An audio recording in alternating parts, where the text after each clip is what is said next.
சிம்லா ஒப்பந்தத்துக்கு எது காரணமாக இருக்குது அப்படின்னு பார்த்தீங்கன்னா, பாகிஸ்தானில் கிழக்கு பாகிஸ்தான் மக்கள் அதிகம் பேர் வங்க மொழி பேசுகிறவர்களாக இருக்கிறார்கள்.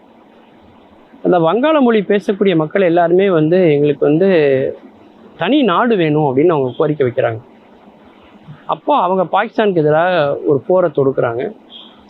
அந்த போரில் இந்தியாவினுடைய நிலைப்பாடு என்ன அப்படின்னா, அந்த பங்காளிகள் அப்படின்னு சொல்லக்கூடிய அந்த வங்க மக்களுக்கு ஆதரவை இந்தியா தெரிவிக்குது.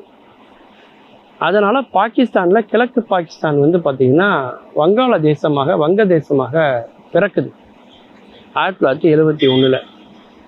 அப்போ இந்தியாவுக்கும் பாகிஸ்தானுக்கான உறவு ஒரு மிகவும் மோசமான ஒரு நிலையில் இருக்குது. அப்போ இந்தியாவுக்கும் பாகிஸ்தானுக்கு இடையில் அந்த போர் வருது. வங்காளத்துக்காக நாம் பாகிஸ்தானோட சண்டை போடுறோம். அந்த போரில் இந்தியா பார்த்திங்கன்னா 5000 சதுர மைல்கள் பாகிஸ்தானை நம்ம பிடிச்சிட்டோம்.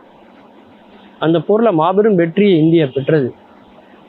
அது மட்டும் இல்லாமல் பாகிஸ்தான் இராணுவத்தில் உள்ளவங்களில் கிட்டத்தட்ட ஒரு கால்வாசி பேர் நாம் பிடிச்சி வச்சுருக்கிறோம். 75,000 பேர் கிட்டத்தட்ட இந்தியாவில் அவங்க இருக்கிறாங்க, சரணடைந்து இருக்கிறார்கள்.